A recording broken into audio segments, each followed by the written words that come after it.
Vale, pues bueno, yo no os veo, pero buenos días, buenas tardes, hay gente un poco de todas partes, me han contado. Entonces yo hoy vengo sobre todo a hablaros de, como comentaba Marta, de la disfagia en paciente pediátrico y, neonatal con daño neurológico, con lesión neurológica. Y un poco a la vez es presentaros ambos másters, ¿no? Lo que vemos de una manera mucho más profunda, evidentemente, que en una sesión clínica en esos dos másters que os comentaba antes. Bueno, ya todos, hay cosas que voy a ir un poco más rápido. Sí. Perdón, creía que me habíais hablado. Hay cosas que ir un poco más rápido porque todos tenéis bastante claro ya lo que es alimentarse. Es una función neuromuscular, un proceso terriblemente complejo en el que participa el sistema estomatognático, que es, digamos, el sistema por excelencia de los logopedas que entraría dentro, que estaría englobado dentro del sistema orofacial. El objetivo de la nutrición, de la alimentación, perdón, es conseguir una serie de nutrientes para que nuestro cuerpo, nuestro cerebro, nuestro organismo pueda desempeñar todas las funciones y las actividades del día a día. ¿Por qué es un proceso tan complejo? Porque precisa de una coordinación de varios sistemas, el sistema respiratorio, el sistema deglutorio, el sistema digestivo. Precisa de una estabilidad hemodinámica, un tono y un control motriz, un ritmo cardíaco determinado, etcétera. Entonces, se confluyen muchas variables que pueden afectar o que pueden alterar ese proceso del que estamos hablando. También tenemos que tener en cuenta que alimentarse no es deglución. Alimentarse es un trabajo en el que participan muchísimos profesionales y realmente el rol del logopeda o el foco del logopeda es la deglución. Y no me está dejando pasar página otra vez. A ver si ahora. A modo de resumen y para que entendamos bien cuáles son las diferencias entre 4 palabras que siempre se suelen confundir y que a nivel clínico tenemos que, yo creo, compartimentar muy bien, sobre todo para dar credibilidad también a nuestro trabajo ante la comunidad médica, ¿no? Utilizo como referencia la CIF y vamos a diferenciar entre el trastorno deglutorio, la disfagia, un problema de alimentación de base sensorial o de por rechazo y selectividad o unas disfunciones, dignacias o lo que hasta ahora se llamaba simplemente una deglución atípica. En un trastorno deglutorio se va a ver comprometida o alterada tanto la competencia como la eficacia de las funciones respiratoria y alimentaria, deglutoria. ¿Qué es la eficacia y qué es la competencia? Es la habilidad que vamos a tener a la hora de preparar el bolo dentro de nuestra boca para poder dirigirlo en todo ese proceso que va hacia el estómago. ¿Qué diferencia va a tener la disfagia frente al trastorno deglutorio? Que en la disfagia siempre va a estar comprometida la seguridad. Es decir, la seguridad, la vida de nuestro paciente va a tener un posible compromiso en la seguridad. En la disfagia siempre y en el trastorno deglutorio, según esa habilidad y según esa competencia que tenga nuestro paciente para preparar el bolo, podría tener un impacto en la seguridad. A la vez, la disfagia y el trastorno deglutorio van a poder tener impacto en la eficiencia, que es la parte nutricional de hidratación y nutrición de medidas pondoestaturales que miden los gastroenterólogos y a su vez van a tener una repercusión en la confortabilidad, es decir, en el placer que va a tener ese paciente en alimentarse. Por eso veis aquí que hay una serie de flechas en las que la repercusión nos va a ir guiando y ya vamos a ver poco a poco de una manera un poquito más desgranada qué es todo esto. Cuando tenemos niños con alteraciones de base sensorial van a tener problemas de rechazo o de selectividad. Esto, evidentemente, sí va a afectar a esa confortabilidad, a ese placer por alimentarse y, por supuesto, va a tener un impacto en la eficiencia, es decir, a nivel nutricional, esos niños que tienen una selección muy concreta de alimentos, suelen ser niños TEA, muchos niños TEA presentan graves problemas de rechazo o selectividad o trastornos de la alimentación de base sensorial y por ende van a tener problemas en la competencia, pero por desuso o por inhabilidad, porque no aceptan determinado tipo de texturas, por ejemplo, no aceptan alimentos que haya que masticar, etcétera, etcétera. Y lo que hasta ahora se ha llamado deglución atípica o las disfunciones y disnafias son aquellos en los que no hay una alteración significativa en las funciones, es decir, el paciente se puede alimentar sin tener ningún compromiso ni en la eficacia, ni en la seguridad, ni en la confortabilidad, ni siquiera en la eficiencia. Simplemente pues va a ser un patrón como tal, ligeramente alterado, pero que no compromete. Entonces, a la hora de hacer un informe y a la hora de diagnosticar a nuestro paciente, tenemos que tener muy claro cuál de estas 4 variables es en la que lo vamos a enmarcar. Tengamos claro también cuál es la fisiopatología de la disfagia. La disfagia orofaringea funcional, en la cual hay una alteración en el reflejo deglutorio, una alteración en la respuesta motora oral.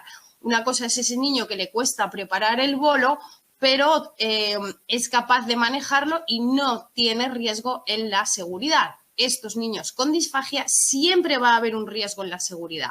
¿Por qué? Porque va a haber una mala reordenación temporal de las estructuras orofaringeas desde la vía respiratoria en repaso hasta una disposición de la vía digestiva durante la deglución. ¿Qué significa eso?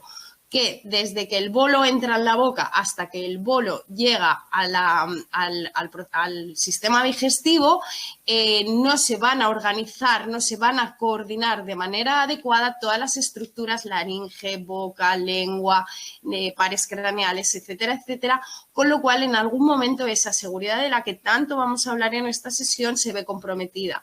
La transferencia del bolo alimenticio desde la boca hasta el esófago pasa, es decir, estamos hablando de la vía oral, pasa por no realizarse de manera adecuada y, sobre todo, la posterior recuperación de la laringe, de la configuración de la vía aérea, que va a permitir o facilitar que se dé paso de alimento, de líquido a la vía aérea. Tenemos que tener en cuenta que en el proceso deglutorio vamos a hablar siempre de 4 válvulas: el sello glosopalatino, el sello velofaríngeo, el sellado del vestíbulo laríngeo con el descenso de la epiglotis y la apertura del esófago superior. Vamos a ver cómo esas 4 válvulas permiten que el alimento haga su camino de entrada dentro de la boca sin ser repelido hacia afuera ni por la vía oral ni por la vía nasal, esas regurgitaciones, esas pérdidas de alimento, y a la vez la última válvula va a permitir que el alimento vaya directamente por el canal, por el camino que le corresponde hacia el estómago sin compromiso de la vía aérea. A su vez, evitará que el alimento suba desde el esófago hacia la boca. ¿Qué tenemos que hacer para...? Bueno, luego tenemos, cuando tenemos alteraciones del esfínter esofágico superior, se interrumpe el tono vagal sobre el músculo cricofaríngeo, afectando la contracción muscular que lo mantiene cerrado, la tracción sobre la cara anterior del esfínter que causa la contracción de la musculatura. Si voy muy rápido me lo decís, que yo me embalo. De la musculatura insertada a nivel ilioideo, eso genera una pulsión sobre el esfínter ejercida por la energía cinética del bolo cuando va a ir desplazándose a través del disparo y de la contracción de la lengua, y la sinestesia que se genera a nivel de esfínteres, que permite la relajación, la apertura del esófago y va permitiendo el descenso del bolo de una manera pausada, aunque esto va muy rápido. ¿Qué criterios nos van a diferenciar entre la disfagia y los trastornos de la deglución? Los criterios diagnósticos de la disfagia, que ya sabemos que es una dificultad para deglutir, no para alimentarse, son la penetración, la aspiración, cuando quedan restos en valécula, cuando hay un escape prematuro del alimento, un retraso faríngeo o una falla deglutoria. Tenemos que pensar que este proceso es terriblemente rápido, entonces cualquier cosa que pueda alterar uno de los puntos va a favorecer que haya una afectación a nivel de la seguridad. ¿Qué consecuencias tiene la disfagia en nuestros pacientes? Pues evidentemente una pérdida de peso o no ganancia de peso que implica una desnutrición, una deshidratación, tenemos un compromiso respiratorio con complicaciones neumológicas, trastornos respiratorios durante el síndrome de hipoapnea obstructiva del sueño, disfunciones en la vía aérea superior, ineficacia de la tos para el drenaje de secreciones, que genera fiebres, disneas, infecciones, ingresos, alteraciones de la alimentación, dentro de los cuales están la deglución, pero alimentación implica nutrición, terapia ocupacional, otros fisioterapia, un grupo de profesionales muy grandes, no solo el logopeda, alteraciones sensoriales, perceptivas y conductuales, problemas digestivos, problemas odontológicos, problemas dermatológicos, dificultad a nivel motor en la adquisición del habla y alteraciones fonatorias y, por supuesto, dificultades en la comunicación y en la interacción social. Todos, y más ahora en esta cuarentena que nos han cerrado los bares, pues creo que es una de las cosas que más echamos de menos, ¿no? El poder compartir un bocado o una copa o una cerveza o un rato con amigos alrededor de la mesa. ¿Qué es el daño cerebral? ¿Qué pasa cuando uno de nuestros niños tiene daño cerebral? Pues tendremos una serie de factores que van a determinar el impacto del agente nocivo en función de cada uno de nuestros casos. Por supuesto, la etiología es muy variada, enfermedades congénitas, traumatismos, enfermedades metabólicas, cardíacas, prematuridad, etcétera, y cada vez salen más síndromes y enfermedades raras con afectación neurológica. Por supuesto, el momento, tipo y localización de la lesión en función de dónde estén, de en qué momento de la gestación o de la vida de nuestro paciente, qué tipo de lesión, todo este tipo de cosas van a determinar las secuelas que va a tener nuestro paciente, porque no podemos olvidar que la disfagia no es una enfermedad como tal, no deja de ser una secuela. Tendremos que buscar la causa para ver qué secuelas está generando en nuestro paciente. Hay datos importantes en los que participamos nosotros, como por ejemplo es la eficacia terapéutica, el momento del diagnóstico, una correcta intervención desde que se detecta el daño neurológico o las dificultades a nivel deglutorio, van a ser muy importantes para tener un éxito terapéutico. Y, por supuesto, independientemente de que una vez se trabaje la disfagia y pase a ser un trastorno deglutorio, tenemos que tener muy controladas las consecuencias secundarias y la prevención. Todo esto lo vamos a ir viendo. A nivel neurofisiológico, sé que, y esto en todos, tanto en el máster de miofuncional como en el máster de neurologopedia, es algo de lo que hablamos mucho, ¿no? El sistema nervioso y todos. Yo creo que los logopedas fallamos o fonoaudiólogos fallamos un poquito a este nivel. No conocemos lo suficientemente bien el sistema nervioso y realmente es el que controla todo este proceso. Tenemos que tener muy claro que hay una serie de impulsos aferentes y eferentes que organizan el centro de deglución, como bien dijo Aaron Marchesani y Junqueira hace ya bastante tiempo. Siempre hablamos del sistema nervioso central, pero nos olvidamos bastante del sistema periférico y el sistema autónomo. Y tenemos que, como logopedas, empezar a entender que estamos hablando de causa versus síntoma, es decir, la disfagia o el trastorno deglutorio no dejan de ser un síntoma, no dejan de ser una dificultad, pero no son la causa. Una vez entendemos la causa, nos es mucho más fácil abordar y trabajar con nuestros pacientes y saber exactamente qué trabajo tenemos que hacer con ellos, cuál es el proceso. Cuando tenemos niños prematuros o con lesión neurológica adquirida en cualquier momento de la gestación o de sus primeros años de vida, se interrumpe ese proceso, se interrumpe ese desarrollo motor orofacial con distintas secuelas que en nuestro caso, además de todo lo que es la comunicación, el lenguaje y demás, van a tener una repercusión muy importante en la alimentación y en la respiración, llegando a ser en muchos casos una repercusión vital.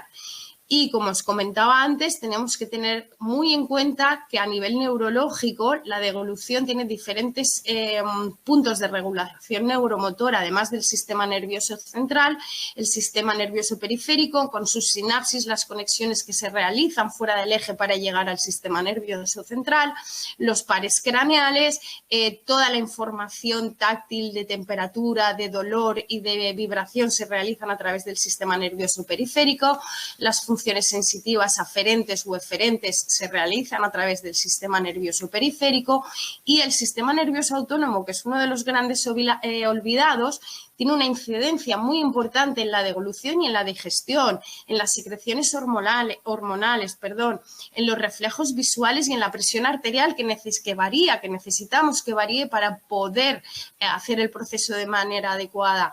La relajación de nuestro cuerpo, opuestos a la función corporal que estamos haciendo, es decir, disminuye la frecuencia cardíaca, aumenta la peristaltia intestinal y los esfínteres, para que se puedan mover, aumenta la salivación, etcétera, etcétera. Además de todo esto, contamos con 25 pares de músculos, que son los que evidentemente tienen que estar bien colocados y ser funcionales para que todas las órdenes que va a dar el cerebro las puedan responder. Aquí tenemos un mapa de los pares craneales que no vamos a ver, evidentemente, que siempre nos van a orientar un poco en el proceso deglutorio qué pares craneales están implicados en la deglución. Lo que sí que tenemos que controlar y tener muy claro es que el sistema nervioso va a activar una serie de reflejos, una serie de movimientos y todos los órganos implicados. Va a permitir que se coordinen las funciones respiratoria y deglutoria y a la vez va a favorecer la inhibición de determinados movimientos y determinadas sensaciones que son innecesarios y que pueden dificultar todo el proceso deglutorio como tal. Todos conocemos los pares craneales, nos lo sabemos de memoria, todos conocemos muy bien las fases de la deglución, pero a mí lo que me gustaría es que aprendiéramos un poco a hacer la relación entre lo que estoy viendo en el paciente que tengo delante y lo que está fallando. Por ejemplo, vamos a ver a esta peque y solo con verla ya deberíamos, voy a bajar el volumen porque tampoco es muy importante, ¿lo veis, verdad? Si nadie dice nada es que lo estáis viendo. Se ve. Al menos yo lo veo. O sea, que entiendo que el resto también. Genial. Si nos fijáramos en esta muchachita que se está comiendo una galleta, aparte de que está explicando de que cuando era un poco más pequeña no le gustaban y rascando un poco, bueno, pues era un tema de dureza, que se le pega, es una palmera con mucho azúcar, se le pegaba por todas partes. ¿Vale? Creo que lo habréis visto, algo no está funcionando bien en este proceso, esa boca se mantiene abierta. Bueno, neurológicamente sabemos que tiene una parálisis facial bilateral por un síndrome, no es capaz de hacer el sellado labial, con lo cual que nos sepamos los pares craneales sin saber relacionar lo que está sucediendo aquí tampoco nos serviría de nada. Ese siempre es mi objetivo, comprender lo que está pasando. Hay pérdidas de alimentos, no hay un buen sellado labial, no hay musculatura buccinadora, la lengua sobresale en exceso de los dientes. Esto es lo que tenemos que aprender a pensar. A nivel de la fase laríngea de la deglución, estamos viendo a un niño, a un bebito, con una sonda nasogástrica, estamos haciendo las primeras pruebas para poder empezar a introducir alimentación, estamos dando agua espesada en una cantidad de no llega a 1 miligramo, es decir, mojo la cuchara un poquito más, le doy la propiocepción con la base de la cuchara y necesita muchos movimientos. Algo está fallando ahí a nivel de pares craneales. El glosofaringe no está respondiendo como tiene que responder. Con lo cual, este niño necesita repetir varias degluciones y va a ser lo primero que vamos a tener que trabajar. No tiene un mal control de lengua, el tono muscular es bajito, pero si yo no trabajo a nivel de glosofaríngeo, esta intervención no tiene ningún sentido. Voy a estar trabajando el tono muscular en la esfera orofacial, por poner un ejemplo, y no vamos a llegar a ningún sitio. A nivel de desarrollo, tenemos que conocer como logopedas muy bien cuál es el proceso, cuál es el desarrollo típico para poder hacer un poco la comparativa. Tenemos que tener muy claro también que los adultos y los niños no tienen nada que ver. Aparte de que un neonato o un lactante no va a tener mucha experiencia previa más allá del periodo gestacional y en el momento del impacto, lo que vamos a hacer no es una rehabilitación como tal, vamos a hacer una habilitación, una nueva programación neurológica. Vamos a generar una huella que no está del todo creada, mientras que en un adulto o en un niño mayor bueno, en daño estaríamos hablando de niños de 5 o 6 años, en niños típicos a los 3, 4 años ya tienen un proceso de masticación y de deglución madura, con lo cual en el caso de un adulto tiene mucha experiencia previa, mucha en función de la edad. Si hacemos una rehabilitación, esa huella ya ha sido generada, ya ha sido utilizada durante muchos años y lo que queremos es rescatarla, recuperarla. Aunque la lesión aparentemente sea un retraso en el movimiento deglutorio, ¿vale? Además de esto, tenemos que tener en cuenta la plasticidad cerebral, ¿no? Los niños tienen una capacidad de regeneración y de modificación a nivel de estructuras cerebrales que los adultos no tienen. Por eso también es importante que cuanto antes empecemos a trabajar con los peques desde el momento del diagnóstico, antes podamos empezar a generar esa huella neurológica. Otra de las cosas que tendremos que conocer y que conocer bien, además, es todo el desarrollo embrionario, el desarrollo intrauterino del sistema sensoriomotor oral. Conocer los arcos branquiales, puesto que al final van a dar formación a la estructura de la cara. Conocer qué pasa en cada uno de estos estadios de la gestación. Bueno, estos, a partir de aquí es el momento del nacimiento. Porque en función del momento en el que se dé la lesión o se dé la prematuridad o se diagnostique por lo menos, nos dará indicadores de la experiencia previa que tiene nuestro bebito. A mí este vídeo me gusta mucho y me parece un regalo porque es una cesárea en tiempos de COVID en la que vamos a poder disfrutar de una deglución intrauterina. No voy a hablar de la intimidad de esta mamá o de este parto. Ahí vemos la cabecita, creo que veis el ratón, la manita, la naricita, vemos la boquita y vemos cómo esa lengua está mamando bolsa o está chupando bolsa, está haciendo degluciones intrauterinas. Solo con este indicador ya podemos hacernos una idea de que este niño neurológicamente está funcionando bien, está en su etapa evolutiva, de hecho es un parto de, si no recuerdo mal, 39 semanas. La mamá tuvo COVID, entonces, bueno, pues eran los principios de la pandemia, se decidió por prevención. Y fijaros, por ejemplo, en la cantidad de líquido amniótico. Es una de las cosas que yo siempre pregunto a las mamás que recuerdan, ¿no? ¿Cómo estaba esa bolsa de líquido amniótico? Porque también va a ser un indicador. Si conocemos el periodo gestacional, vamos a saber cuál cantidad de líquido amniótico deglute el bebé, cómo se va regenerando. Entonces, si tenemos una bolsa muy llena de líquido, por poner un ejemplo, sería también un indicador de que esa deglución intrauterina no se está dando, con lo cual un posible indicador de que por lo menos ese reflejo no ha estado funcionando bien, lo cual sería indicador de que algo a nivel neurológico desde luego no está correctamente. Aquí vemos cómo este peque nos saca en las primeras semanas de vida la lengüita. Vamos a ver otra de las cosas que tenemos que conocer al dedillo. Esto yo creo que a todos nos suena muchísimo más. Son las funciones motrices reflejas o los reflejos orales. Son respuestas innatas que el niño neurológico sano va a demostrar que tiene un equilibrio cuando nace, sobre todo en los bebitos a término, y es algo que vamos a tener que valorar muy bien y tener muy claro si tenemos la suerte de poder trabajar con bebés prematuros o incluso posteriormente cuando nos llegan a consulta con pocos meses de vida, si sabemos que han sido prematuros, tendremos que saber valorar cómo están funcionando esos reflejos, porque son indicadores de cómo va a ser el proceso deglutorio y respiratorio para estos bebés. Vale, sí, nuestro bebé estaba deglutiendo bien, estaba haciendo esas degluciones intrauterinas, genial.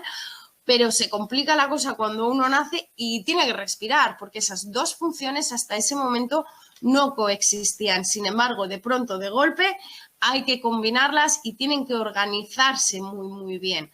Entonces, tenemos que saber cuándo aparecen esos reflejos, cuándo desaparecen, porque si un reflejo no se instaura a tiempo es un indicador muy importante, pero si no se deshabilita o no desaparece, aquellos que tienen que desaparecer evidentemente a tiempo, va a dificultar la consecución de los próximos hitos. Entonces tenemos que saber cuándo aparecen, cuándo se abolen y cuáles permanecen de forma constante durante toda la vida, como por ejemplo es el reflejo de succión. Y a su vez, no estaría de más hacer la relación con cada uno de los pares craneales que corresponden a ese patrón. Y dentro de las funciones dinámicas tenemos las primarias y las secundarias del sistema estomatognático. Las funciones primarias tienen que ver con la alimentación y con la deglución, que son la respiración, la succión, la deglución infantil o visceral. Luego pasamos a la molienda o masticación. Luego evolucionamos a una deglución madura o somática y, por último, una masticación bilateral completa. Las funciones secundarias son el habla, la fonación y la fluencia. Todas estas de aquí succión, deglución, masticación, deglución madura y masticación, tienen que tener una buena coordinación con la respiración. Si no, tendremos problemas de seguridad.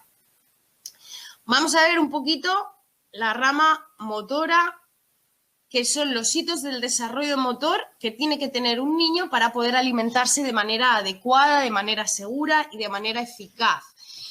Si trabajáis con niños neurológicos vais a conocer un poco estos hitos, pero para que los vayáis entendiendo, por ejemplo, un recién nacido tiene una serie de reflejos primarios y movimientos armónicos, mientras que un niño con una lesión neurológica va a tener patrones de flexión muy rígidos o de extensión. Van a ser niños con dificultad de control cefálico, van a ser niños con las manos con el pulgar invertido dentro de la mano, bien tengan una o las dos manos, si hay una hemiparesia, van a tener reflejos primarios abolidos o con persistencia. Por ejemplo, ese reflejo de búsqueda va a persistir, entonces cada vez que la madre intenta llevar la tetina, el biberón o la cuchara, incluso ese niño sigue la cabeza, con lo cual es muy difícil hacer la introducción. No hay sedestación, no hay reptación, no hay experiencias motoras, no hay experiencias táctiles, no hay ningún tipo de experiencia que le permita descubrir el mundo. Y en todas las definiciones que encontramos de paciente neurológico, sobre todo la más conocida es la parálisis cerebral infantil, siempre nos va a hablar de niños con problemas de postura, niños de movimiento, y el control de postural parte de que todo movimiento se inicia en una determinada postura y termina en una determinada postura. Además, tenemos que tener en cuenta que tanto comer como respirar también son movimiento. O sea, necesito un control postural y necesito hacer un movimiento.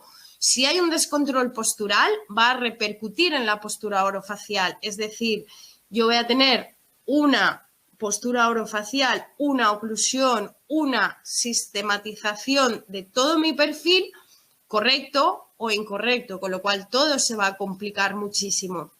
Por ejemplo, me va a afectar al patrón respiratorio, va a afectar a esa relación oclusal, va a generar dificultades de masticación, una mandíbula inestable alterará el plano sagital oclusivo, una dificultad en la motilidad laringea, en el movimiento de la laringe para poder subir, cerrar, abrir, volver a su sitio, afectando lo cual afecta a la seguridad. Una ausencia de core, de control de tronco, va a dificultar un buen movimiento del diafragma, con lo cual los pulmones no van a poder expandirse de manera adecuada y además va a generarnos problemas de control lingual, tanto en protusión como en retrusión. Helioides es un poco el centro de nuestro universo para los logopedas. En el momento en el que un niño tiene una posición con mucha flexión de cuello, ese helioides va a estar expuesto, o bien cuando hay hiperextensión de nuca va a haber se va a esconder helioides. eso no solo va a repercutirnos en todo el proceso alimentario, sino que también en aquellos que puedan bipedestar, y de hecho nosotros mismos tenemos una postura que va relacionada con nuestro ioides y con nuestra oclusión, va a alterar todo el crecimiento de la cadena muscular que va desde el sistema estomatognático hasta la cintura pélvica.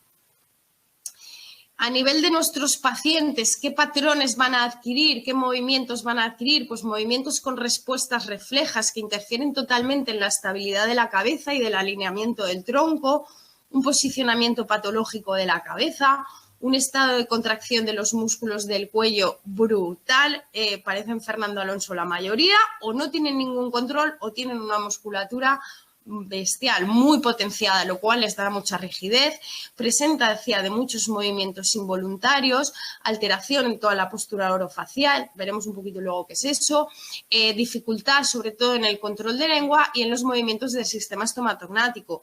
Este niño, muy bien, es capaz de alimentarse solo, está con un asiento pélvico, está en su silla postural, pero si analizamos, aparte del movimiento de la cabeza, repercute, si lo viéramos con mucha calma, veríamos que en función del movimiento de la cabeza, mueve su lengua. Lo voy a volver a poner, voy a quitarle voz porque hay ruido familiar. Esto es un vídeo doméstico que graban en casa. Este niño tiene un control cefálico deficiente en este momento, sí que lo puede mover, pero se le pierde, con lo cual tiene un movimiento exclusivo anteroposterior de lengua. Compromete a la eficacia y compromete a la seguridad. La postura orofacial de un bebé correcta sería esta. Un bebé que respira por la boca nunca va a tener una buena postura orofacial. Es un indicador de que el tono muscular de la esfera orofacial está alterado. Y esto evidentemente va a repercutir en el crecimiento vertical, en el crecimiento horizontal y, por supuesto, en la función orofacial, que son tanto la de respiración como la de deglución. Estos niños, siempre culpamos de esto, bueno, ahora luego no me voy a adelantar. Fijaros en este niño, cómo está su postura orofacial. Es un niño que se desta, que tiene rotado, bueno, está desalineado completamente. Fijaros cómo de proyectado está su cuerpo, retraído el mentón. Fijaros en su estructura cuando él se pone recto, simplemente hay una alteración de la cadena musculoesquelética completa. Para colmo le ponen un corsé que le provoca una exposición ioidea. Fijaros que tiene el patrón de oclusal que le corresponde por esa posición y este muchachito así es como respira. Necesita una CPAP, pero además al tener la CPAP, veis que tiene la CPAP colocada y la lleva con el respirador que lo tiene en apertura, con lo cual se levanta cansado porque no respira bien. El movimiento es muy torácico, no hay movimiento, no hay motilidad apenas del diafragma, escuchada del ruido. De la entrada del aire, porque el aire se queda acumulado, no pasa, no tiene esa capacidad para mover. ¿Dónde está la afectación? En el gloso. Fijaros como este velo del paladar está totalmente alterado. Ahí cuando se pone recto se ve un poco mejor. Lo voy a poner otra vez. Le estoy pidiendo simplemente que me haga una A sostenida y una A en golpes. Es un niño funcional, sí, pero para que veamos cómo es importante la postura a todos los niveles. Vamos a ver una bebita cuya madre se quejaba, bueno, pues de que no subía de peso, no quería ni biberón, ni chupete, ni teta, le costaba muchísimo. La pediatra y la neuropediatra empezaban a estar preocupadas, pero a la vez le decían que todo estaba bien cuando veían la succión. Fijaros en esa lengua donde está colocada. No puede hacer una buena presión intraoral, no puede hacer la válvula de manera no es adecuada y simplemente haciendo una recolocación postural a nivel de espacios suboccipitales, fijaros cómo esa lengua se recoloca. Entonces, teníamos que con esta pequeña, el trabajo fue básicamente en un gran % postural para mejorar la postura orofacial y que esa lengua se aprendiera a colocar muchísimo mejor. Lo voy a volver a poner. Son vídeos cortitos. No me molesta para nada. Ya no sale esa lengua, ya está perfectamente colocada para esa toma. Hace la toma, entrenamos y ayudamos a la mamá para que se la coloque mejor, además de trabajar con fisio y además de trabajar con ella en las sesiones. Fijaros cómo esta niña está con un constante movimiento del maxilar y de extrusión de lengua. En el momento en el que la recolocamos bien, ese movimiento disminuye muchísimo, la extrusión de lengua se controla y ahora mismo esa niña nunca tiene la lengua fuera. Si esto se posterga en el tiempo y no se interviene desde el primer momento, esa lengua va a acabar descendiendo, va a acabar adelantando el maxilar inferior, va a acabar respirando por la boca, va a alterar la función orofacial y, por supuesto, va a alterar toda la programación neurológica para poder hacer una buena deglución. Otra de las cosas que tendremos que tener en cuenta es la rama sensorial. Siempre que hablamos de pares craneales nos olvidamos de la parte sensorial. Tenemos que tener en cuenta que no son los 5 sentidos los que tenemos habitualmente, sino que tenemos que añadir el vestibular, el propioceptivo y el interoceptivo, que tiene que ver más con la sensación de apetito.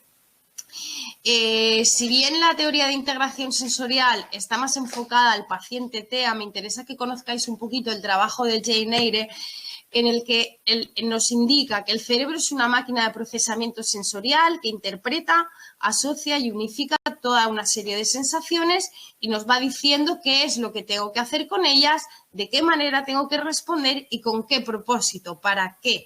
El sistema nervioso lo organiza todo. Recibimos una información en relación, por ejemplo, al movimiento, a la gravedad y me va a dar un plan de acción, con lo cual estamos mezclando las sensaciones con el plano motor. Se desarrolla de forma continua, pero sobre todo en los primeros años de vida y no podemos olvidar a nivel intrauterino, ese sistema sensorial se desarrolla desde el día 1 de la gestación. Cuando todo va bien, hablamos de integración o procesamiento sensorial. Cuando algo no va bien, hablamos de disturbios o alteraciones en el procesamiento sensorial. ¿Qué diferencia hay entre un niño TEA y un niño con daño? En la mayoría de los casos, muchos de nuestros niños van a tener trastornos sensoriales o alteraciones sensoriales por carencia de experiencias. Que eso no significa que muchos de nuestros niños tengan un problema de base sensorial, vestibular, que les cuesta regularse.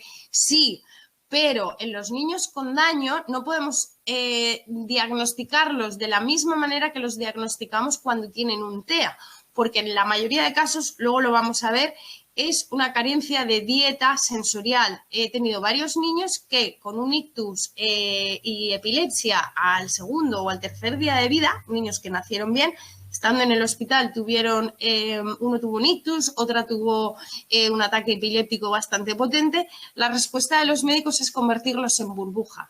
Tocadlos lo menos posible, vamos a moverlos lo menos posible o pasan muchísimo tiempo dentro de las UCIs y eso les repercute en esas experiencias sensoriales, además de motrices, pero sí en las sensoriales desde el día 1, desde la lactancia hasta la alimentación a través de la masticación. Dentro del procesamiento sensorial tendremos que diferenciar 2 pequeños aspectos. Cuando la información se recibe, en la entrada de la información, en cuanto recibo esa información, muy fuerte o muy escaso, estaremos hablando de modulación, de alerta. En los autistas un ejemplo típico es la música y el ruido, estos niños que van con auriculares que deprimen el ruido, no es la palabra, pero ahora no me sale. Es como multiplicado por 1000. A mí a día de hoy me metes en una discoteca y mi modulación se dispara, me ataca el sistema nervioso central. Porque el estímulo que el de al lado lo recibe como agradable, a mí me resulta repelente, me es demasiado fuerte. Es a nivel de modulación, cómo yo vivo ese impulso. Mientras que los trastornos de la discriminación están más ligados al reconocimiento. ¿Qué es lo que tengo yo en la boca? ¿Es duro? ¿Es blando? ¿Es resbaloso? ¿Cómo pesa? ¿Es crujiente? ¿Dónde está dentro de mi boca?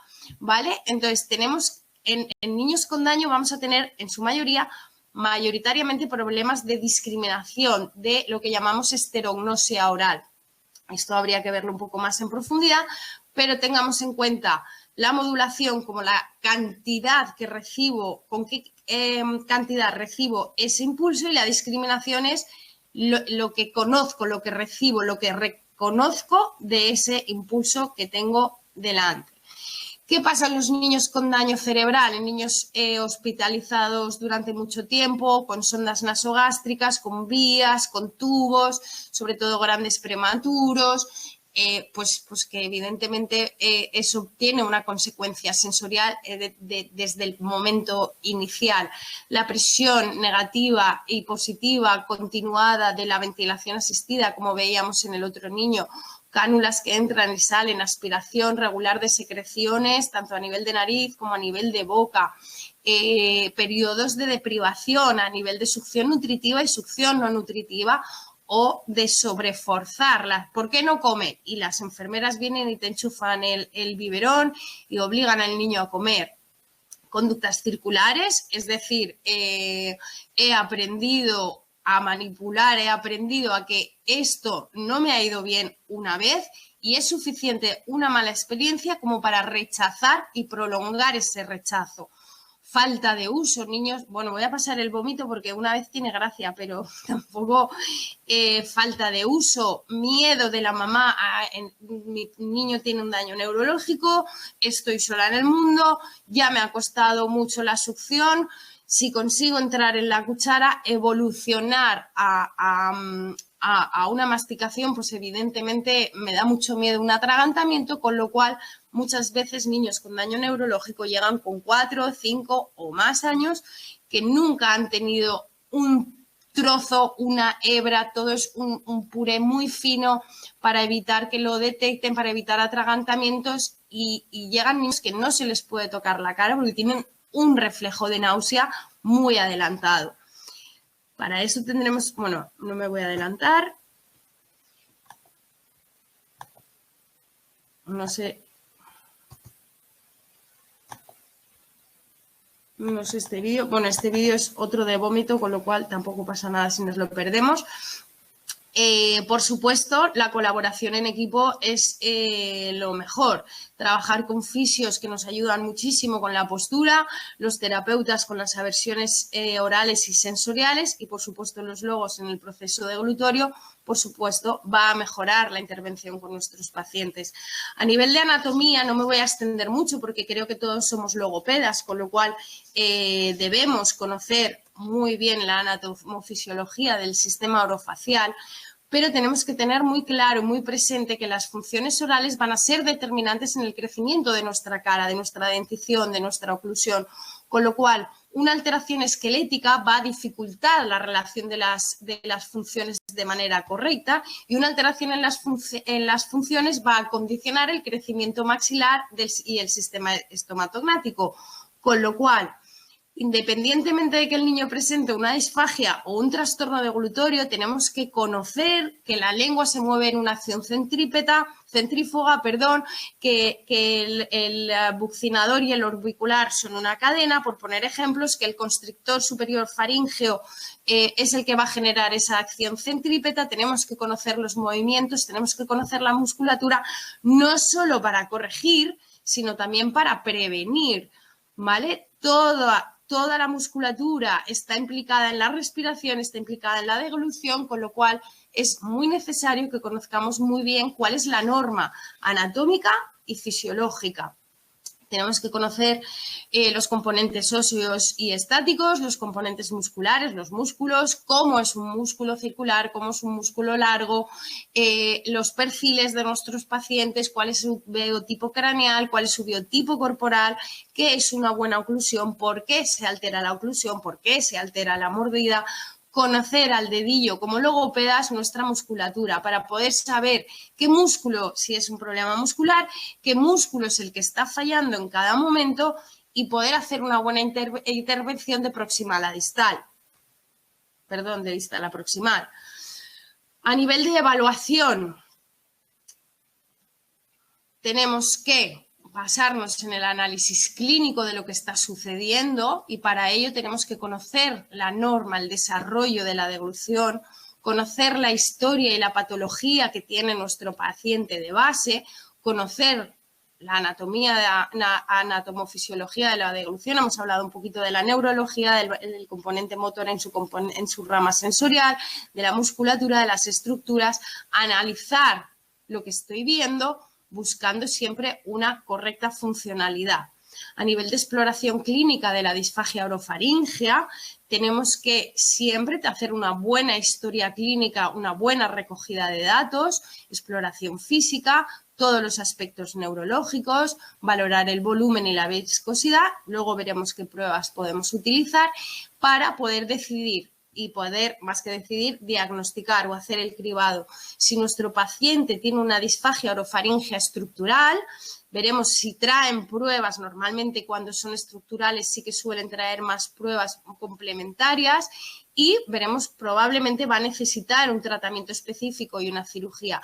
Eso no quita que mientras, porque muchas veces las cirugías, aparte de poner un botón, las cirugías estructurales se postergan hasta la madurez total del sistema craneofacial. Mientras tanto, ese paciente tiene que crecer con una armonía orofacial e ir preparando la musculatura. Mientras que si nuestro paciente va a presentar una disfagia orofaríngea funcional, si tenemos la suerte, yo no sé cómo será en vuestras ciudades o países de orígenes, pero aquí conseguir una videofluoroscopia en pediatría sigue siendo muy complicado. En función de los resultados, que no solemos tenerlos, ya vamos a tomar el camino y vamos a tomar decisiones para ver si es un problema de esfínter superior esofágico. Entonces ahí difícilmente vamos a poder hacer todo lo que querríamos hacer, pero podemos pedir o probablemente su equipo médico utilizará el Botox, harán miotomías o miotomía cricofaríngea, o ahí podemos entrar nosotros con una serie de estrategias de rehabilitación que vamos a ver enseguida.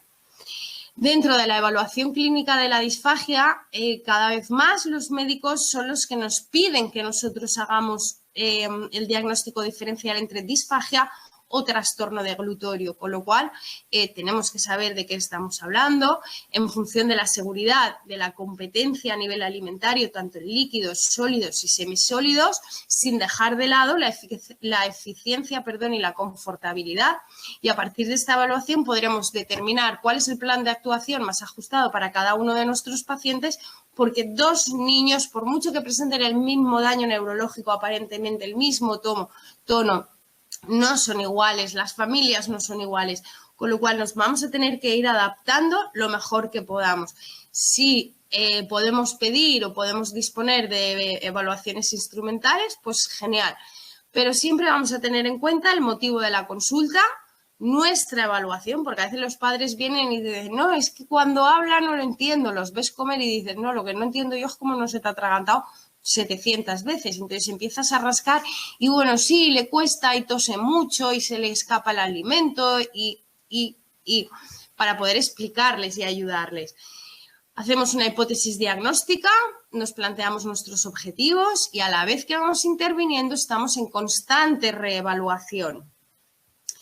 Tenemos un montón de protocolos en función de las dificultades y necesidades que va a tener nuestro peque, desde el frenillo, estructurales hasta neurológicas, de lactancia. Todo esto os puedo pasar, si queréis, el material, por no ir nombrándolas una a una, pero cada una de ellas tiene una serie de etapas por edad. Tenemos para neonatos, para lactantes menores, lactantes mayores y para niños que ya han dejado la lactancia. Las más conocidas son la PEDIID, el MEC, volumen viscosidad, el EDAX, y sí que es verdad que en los últimos 2-3 años, o quizás sí, unos 3-4 años, estamos cambiando la nomenclatura de las texturas. Antes hablábamos de las texturas de las que nos hablaba Clavé, que todos conocíamos, líquido fino, pudding, miel, néctar. Esto ha evolucionado un poco más a través del IDDSI, en el que nos es más fácil concretar con la familia en qué graduación ven ellos ese alimento que estamos viendo para poder jugar un poco luego a posteriori con las texturas que vamos a trabajar con los peques. A nivel sensorial, tenemos varias pruebas, si bien son los terapeutas ocupacionales los que pasan el Sensory Profile, que es la evaluación completa, nosotros tenemos pequeños protocolos de cribaje para ayudarnos a detectar si a su vez hay problemas sensoriales. Lo que es muy importante es tener qué síntomas tiene un niño, porque todas esas valoraciones están muy bien, todos esos protocolos hay que saber cumplimentarlos, pero para detectar rápidamente la sintomatología de un paciente con disfagia, en bebitos lactantes veremos arqueamientos de cuerpo, rechazo, retirada de la cabeza o intentar evitar con las manitas, defenderse, ojos gigantes, ojos rojos, lagrimeo, llantos, náuseas, tos si tienen el reflejo postdeglución, cianosis, que se te ponga tu hijo morado debe de dar un mal rollo. Yo no tengo hijos, pero no debe de molar mucho. Si tenemos un pulsi, pues vamos a ver desaturación, pero no siempre vamos a ver, no todas las aspiraciones cursan con saturación y menos a estas edades. Ruidos deglutorios, ruidos suctorios que no corresponden, escape por las comisuras. Vais a ver en este vídeo cómo podéis detectar cositas.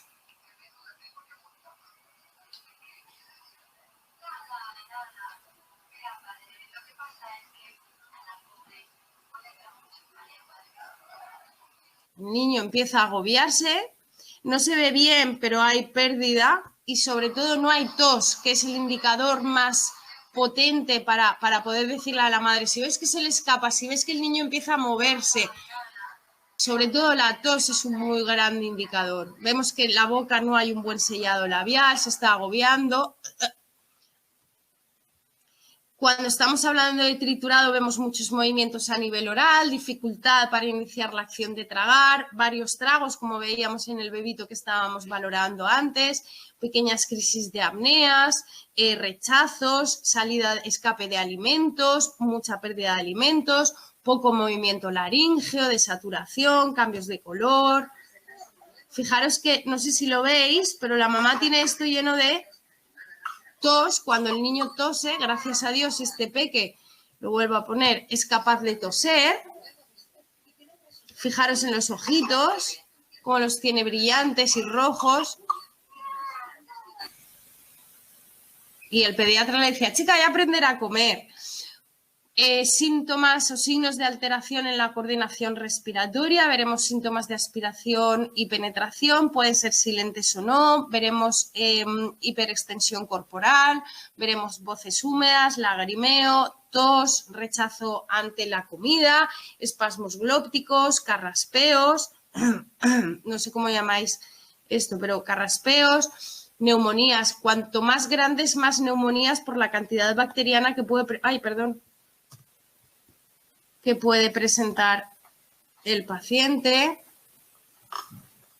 Ve que se te va la cabeza, que se te va la cabeza. Sí. Vale, se le ha ido al otro lado. Signos de alteración en la masticación son muchísimos, regurgitación de los alimentos por vía nasal o por vía oral, deficiente trituración, diarreas, problemas digestivos, dificultad en el control salivar, muchos movimientos compensatorios, tiempo a la hora de comer, la salida de la lengua. Esta niña lleva un año trabajando la masticación y la madre me dice que lleva 2-3 semanas llevamos trabajando con ella y todos los sólidos la niña empezaba a hacer así y no quería comer nada más. Le pido que se coma una galleta. Ese movimiento de cabeza. Venga, comamos este trocito, amiga. Si os fijáis, hay movimiento labial, hay algo de movimiento lingual y sí, la galleta se deshace, pero tú le das un trozo de macarrón o un trozo de hamburguesa y eso pasa entero. Esa niña es incapaz de manejar el alimento sólido, no lo sabe manejar, con lo cual está teniendo problemas de eficacia que le han costado 2 atragantamientos en los últimos 3 meses y lleva 1 año trabajando. Luego veremos cómo esto lo cambiamos. ¿Qué está pasando aquí? Tenemos que ser capaces de analizar lo que está pasando aquí. Fijaros en dónde coloca la nena. Este es un vídeo de la cuarentena que me enviaron. Fijaros dónde coloca el macarrón. O sea, ya lo he dejado casi en el esófago. Tendríais que verla beber.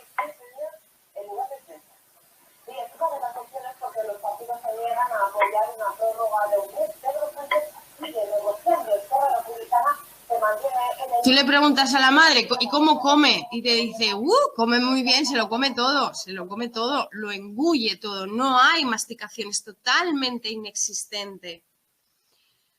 Vamos a separar, aunque gran parte del trabajo es similar, tendremos que tener muy clara la diferencia entre la disfagia y los trastornos de la deglución. En ambos casos vamos a tener en cuenta la edad del bebé o el niño, pero en la disfagia, sobre todo a la hora de elegir por qué alimento o qué textura, tipo de alimentos vamos a introducir. Si introducimos succión, si introducimos cuchara, si vamos adelante o atrás a este nivel, si vamos a introducir, si está preparado para introducir o no la masticación. Según veamos la edad del niño, si es menor de 4 o 5 meses, normalmente sí vamos a introducir la succión, vamos a trabajar, mejorar, conseguir esa succión, y si no es capaz, directamente pasaremos a una habilitación de la cuchara o del triturado, para después habilitar la masticación, siempre teniendo en cuenta la seguridad, la eficacia y, por supuesto, la confortabilidad y la competencia.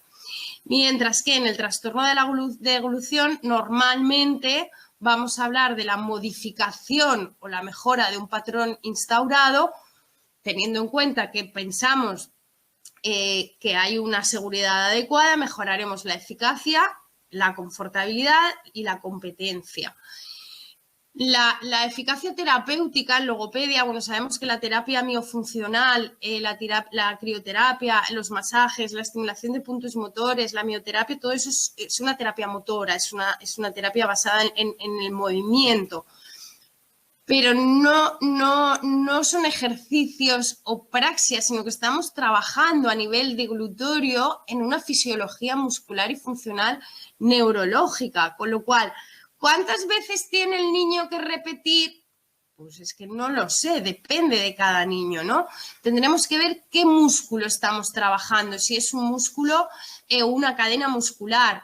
Tenemos que tener en cuenta cuál es nuestro objetivo a nivel funcional, qué tipo de ejercicio voy a trabajar, voy a implementar para que este niño pueda aprender, el número de repeticiones, si necesito poner o no resistencia o contrarresistencia, si quiero elongar un músculo, si quiero trabajar la propiocepción intraoral o extraoral o disminuir o subir, qué tiempo de aplicación voy a dar en función de lo que esté trabajando. ¿Busco fuerza? ¿Busco funcionalidad? ¿Busco propiocepción? ¿Busco movilidad?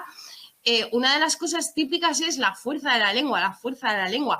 La fuerza de la lengua no vamos a partir una nuez con nuestra lengua, con lo cual pensemos bien, conozcamos bien toda la anatomía, todos los pares craneales, todos los reflejos, todo lo que tengamos que conocer para poder ser prácticos y sobre todo muy ecológicos en nuestro tratamiento, ¿no? A veces es fuerza y fuerza y fuerza, que no necesitamos tanta fuerza.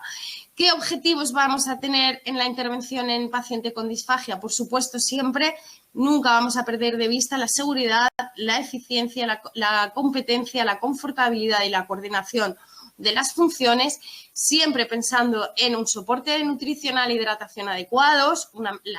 La búsqueda siempre es la calidad de vida.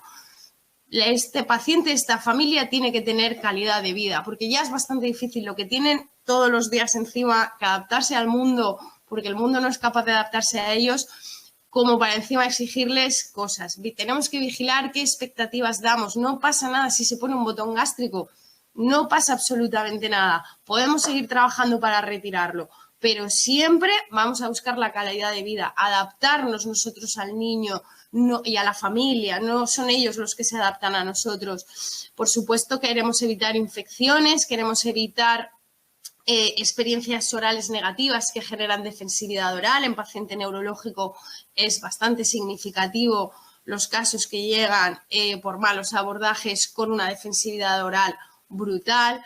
Vamos a necesitar modificar el ambiente, adecuar el estado de alerta, de aportar una dieta sensorial, generar una confianza en nosotros mismos, en los papás y también en los pacientes.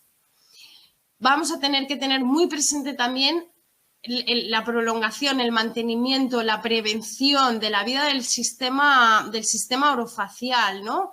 Vemos a veces unas bocas, niños que llegan a intervención tardía, que son horrorosas y que nadie tiene ganas de ver eso en su propio hijo, ¿no? Tenemos que intentar mantener esas estructuras lo mejor posible. Siempre vamos a respetar las señales de tolerancia del niño, lo que hablábamos un poco antes, ¿no?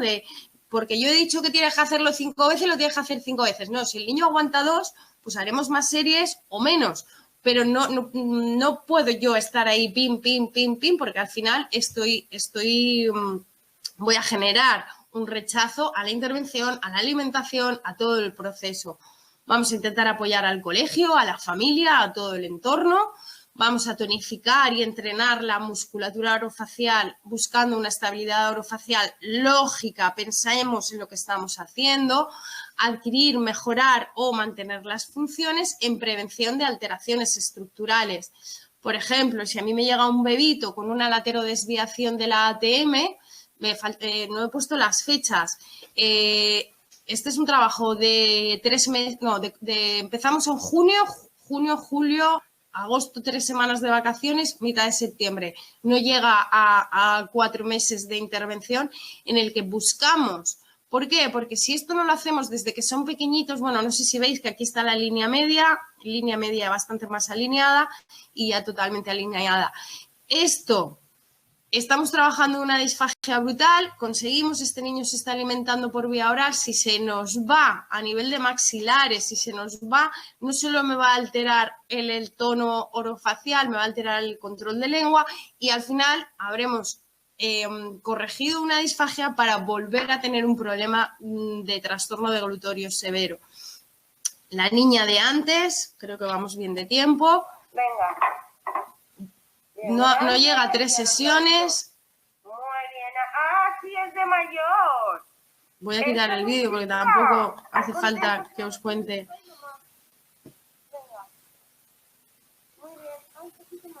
Estamos cambiando el patrón deglutorio. Ahí vuelve un poquito a chupetear, pero vuelve a empezar a querer alimentarse, vuelve a empezar a disfrutar de la comida, por lo que todas las formas de alimentar son válidas. Tenemos que pensar siempre en que el niño esté nutrido y a veces tenemos que aceptar que esto no se puede quitar o que hay que ponerlo, no pasa nada, trabajemos por y para ello.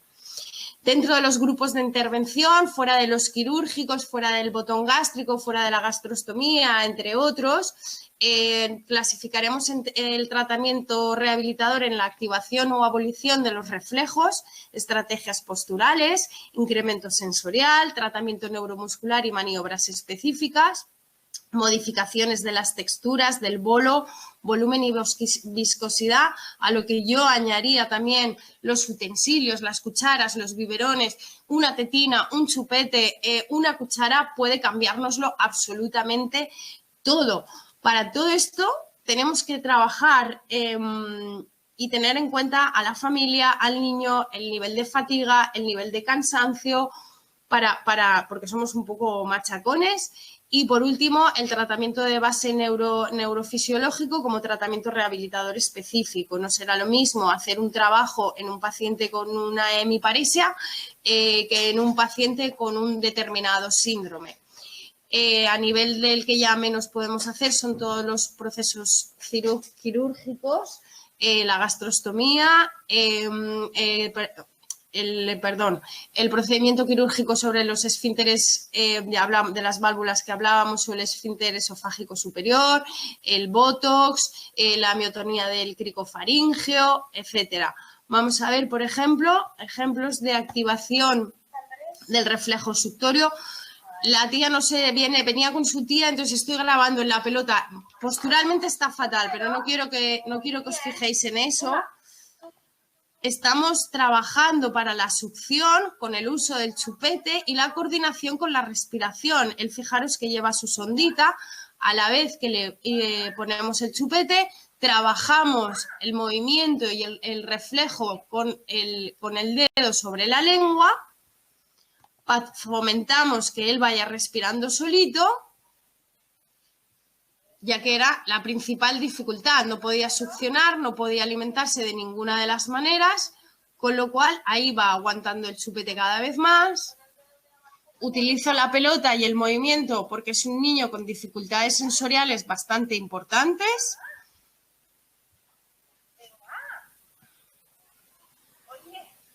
Entonces, como es muy pequeñito, sí que trabajamos la succión.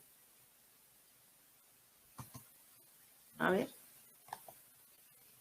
Esto, aunque parece que está al revés, lo he probado y...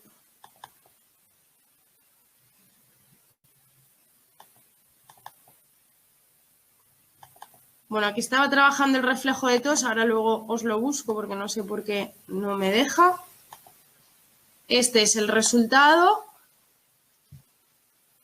El que la madre me envía un vídeo de, ostras, hemos estado en el coche y ya es capaz de sujetar el chupete.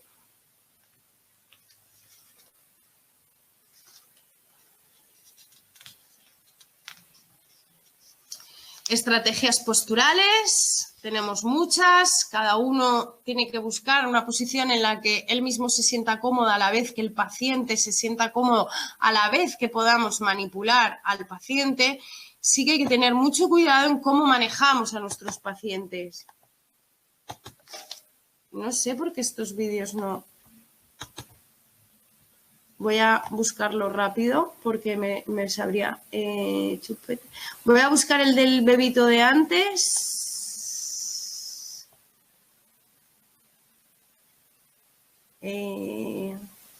Bueno, pues este, me salto. No podemos coger al niño del cuello de cualquier manera, tenemos que cogerlo a nivel de espacio suboccipital. Si hacemos un mal agarre, este niño es lo más hipotónico que hay en el mundo, o sea, es blandiblue. Tiene que estar bien alineado, tiene que estar bien colocado, pero yo también tengo que darle el soporte y colocarle para poder trabajarle. Si no lo tenemos claro, pedimos ayuda a fisios o terapeutas. Esta peque come en una posición de exposición y de idea brutal. Es un embudo. Va cayendo, va cayendo.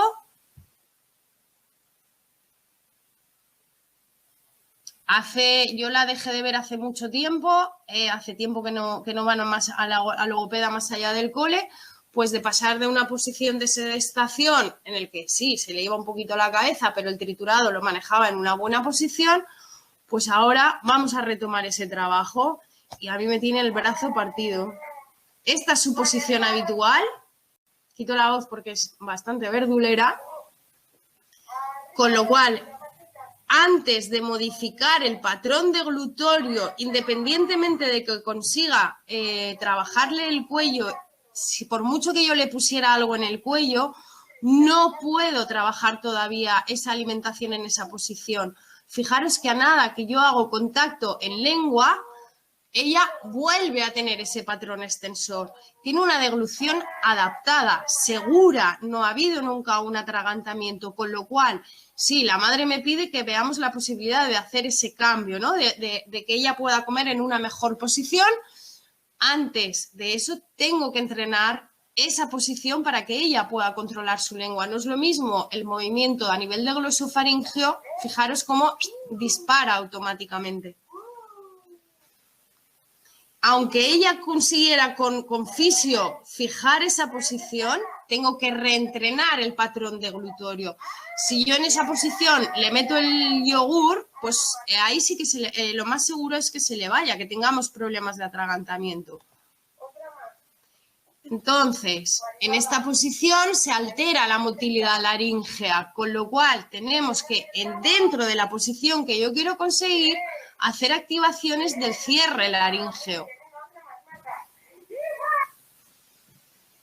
Con lo cual, estamos trabajando todo esto en agua que conseguimos un poquito mantenerla tranquila. A nivel de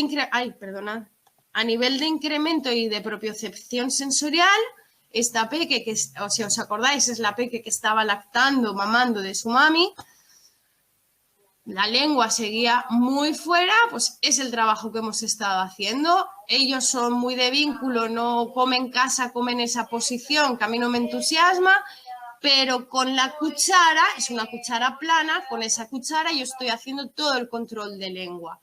A nivel sensorial también vamos a hacer modificaciones con los espesantes en caso de ser necesario.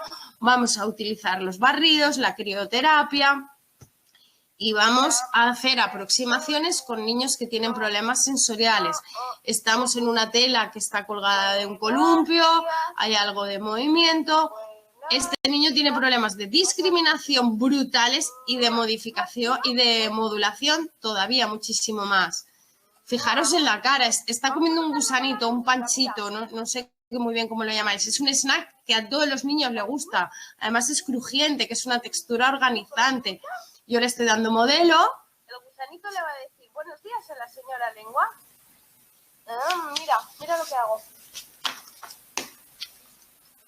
Lo chupo. Sube, saca la lengua. Esto no es una sesión, esto son varias. Muy bien, bravo. Muy bien, otra vez. ¿Está bueno? Muy bien. Mirarle la cara como ya estoy tocando, esto no... A ver, ¿otra vez más? Esto no es para mí.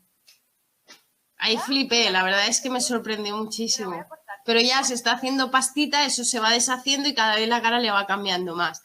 ¿Os acordáis del niño que antes le tosía a su madre? Esto es lo que pasaba cada vez que la mamá le quería dar de comer. A ver, ¿qué? Él no quiere comer. Mi nene no quiere comer. No tenía un problema sensorial, es que se atragantaba cada vez, aspiraba, penetraba, era horrible.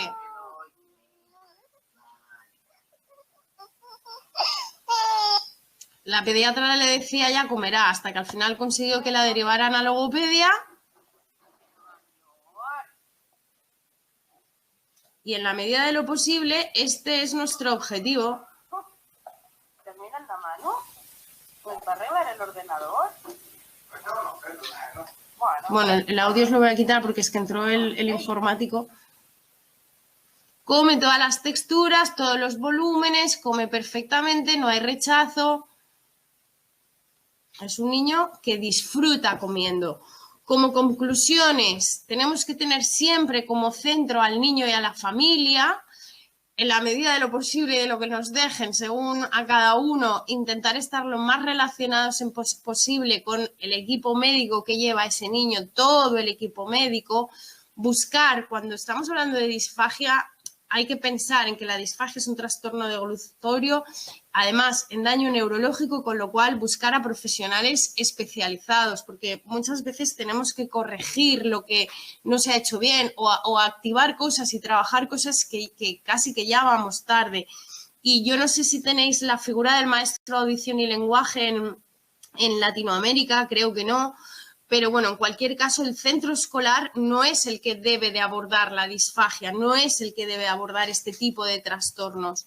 Me encanta este GIF de uno de mis peques y sobre todo no olvidemos que la familia no son terapeutas. Los objetivos tienen mucho miedo, tienen muchas cosas emocionalmente hablando, es muy complicado, con lo cual no vale decirles, he probado un día y ha ido bien, sigue tú en casa. No, introducimos en casa cuando la función oral está adquirida en la sesión. Siempre acordaros de conocer bien la historia de cada uno de vuestros niños, de su norma patológica y de su norma típica. Busquemos tratamientos ecológicos basados en la función, en la autonomía, en la eficacia, en no intervenciones largas. Una cosa es el mantenimiento, que se hace largo, pero debemos ir muy al grano.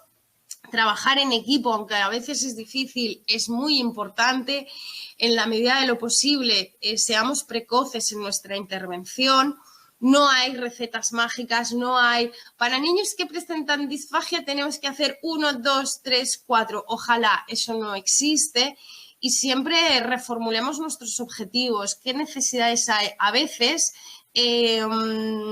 no se puede, pero muchas de las veces el enfoque no es el adecuado. Entonces nosotros tenemos que reformular y ver qué es lo que está pasando o qué podemos mejorar. Y clavado, dejo de compartir porque me gustaría veros para poder contestar a las preguntas. De momento no ha entrado ninguna pregunta por el chat. Eso, que no se han enterado de nada o que está todo muy claro. Bueno, ahora veremos. Si hay alguien que tenga alguna pregunta, puede irnosla haciendo por el chat y se la hacemos llegar a Olivia. Aprovecho también y os comento que ahora en el lateral derecho os aparecerá como una imagen para que podáis solicitar el certificado de asistencia, por si a alguien le interesa. Esta sesión clínica también, si alguien no se ha enterado o quiere volverla a ver o lo que quiera, podrá volverla a ver a través de nuestro canal de YouTube en unos días. Allí también compartiremos el PowerPoint, por lo que si alguien quiere acabar de tomar notas o lo que sea, consultarlo, podrá hacerlo. Pero sin fotos, el PowerPoint irá sin fotos. Sí, y los vídeos entiendo que tampoco, porque queremos proteger la imagen o los derechos de los más pequeños. Correcto. Mira, es que no se puede pixelar la cara, entonces si queremos ver la evolución es difícil. Dime. Es complicado. Te hago la primera pregunta que nos hace llegar Janet. Dice, ¿utilizas espesante en niños tan pequeños, aun cuando existen estudios que irritan el intestino?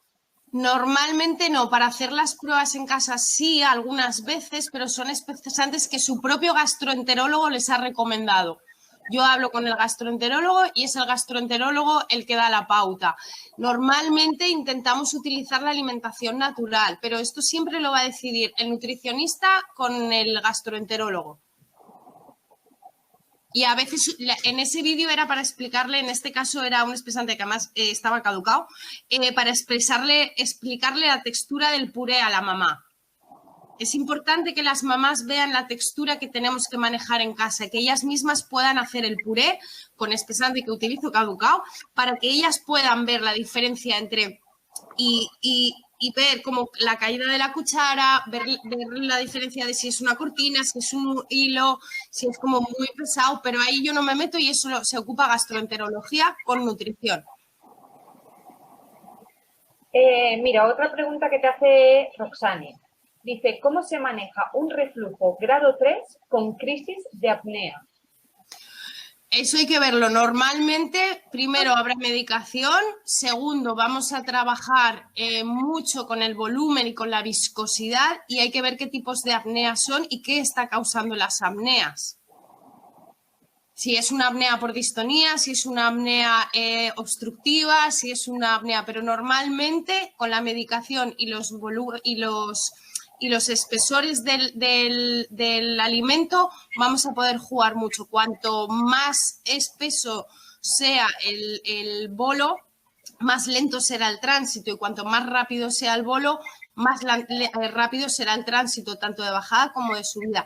En esos casos también se suele poner muchísimo, se suele utilizar la cirugía del anillo de Nissen para evitar ese reflujo cuando hay crisis apnea o cuando hay crisis convulsiva, por ejemplo, también, si son muy frecuentes, se suele hacer la cirugía del anillo. Kelly Sofía pregunta, cuando ya se ha instaurado un patrón postural, ¿con qué tan recomendable es hacer modificaciones? Depende del niño. En este caso se está trabajando porque está teniendo problemas de cuello. Si afecta a la seguridad lo vamos a intentar y nosotros lo estamos trabajando en agua. En agua todo cambia muchísimo, la densidad corporal, la posición. Por eso la demanda de la familia es ver si podemos cambiar ese patrón. Probaremos primero siempre a nivel con el fisio, evidentemente a nivel de patrón, primero postural y luego de glutorio. No estoy segura de que esta niña vaya a poder comer en una posición de cuello correcta. Lo vamos a probar en seco, lo vamos a probar con alimento cuando estemos muy seguros de que no la va a comprometer. Pero este caso lo veo complicado para que haya un cambio. Seguro, un cambio seguro. Mira, Natalia también nos pregunta si el líquido amniótico es importante porque puede predecir algún trastorno. O sea, pregunta, ¿el líquido amniótico es importante porque puede predecir algún trastorno que pueda tener el niño más adelante? A ver, tendríamos que hablar de las propiedades del líquido amniótico, de sus componentes, de los beneficios que tiene la ingesta del líquido amniótico. Lo que yo he querido decir es que cuando una mamá te cuenta en su momento del parto que la bolsa tenía muchísima agua, es un indicador de que no ha habido deglución intrauterina. Porque aunque los niveles se van reponiendo, cuando no hay deglución intrauterina, el líquido aumenta. Ese niño no ha tenido esa experiencia oral. No estoy diciendo que vaya a tener un problema neurológico más adelante, sino que nos está indicando que algo hay que valorar a nivel de glutorio y a nivel orofacial. Puede que no pase nada, pero si hay mucha cantidad de líquido es un indicador. Bueno, todas las preguntas que te vamos haciendo, los asistentes van dando las gracias porque las vaya resolviendo. También he visto que había maestros de educación especial y dicen que es súper interesante todo lo que has contado y a valorar en el aula también. Yo quería transmitírtelo también. Cuidado, yo vengo de Magisterio de Audición y Lenguaje, no digo, pero me he formado mucho para poder trabajar disfagia, pero como tal es uno de los problemas de los comedores de responsabilidad de maestros de audición y lenguaje y pueden negarse y de hecho no deben porque cualquier problema que puedan tener en un comedor, otra cosa es que puedan alertar a la familia para que hable con su equipo médico de posturas orofaciales determinadas. En principio, no es su rol. Insisto en que yo vengo de Magisterio de Audición y Lenguaje, pero me he súper mega preparado y de hecho a día de hoy soy logopeda y es lo único que hago. Pero no es su rol y puede caerles, hablando en plata, un marroncete bastante gordo si tuvieran un problema por estar interviniendo en algo que no les compete por ley. Nosotros somos sanitarios, los logopedas somos sanitarios, los maestros son maestros. Tienen un rol muy importante, fundamental y pueden ser los primeros detectores, pero no es su rol de intervención ni de evaluación, es su rol de alerta y de detección.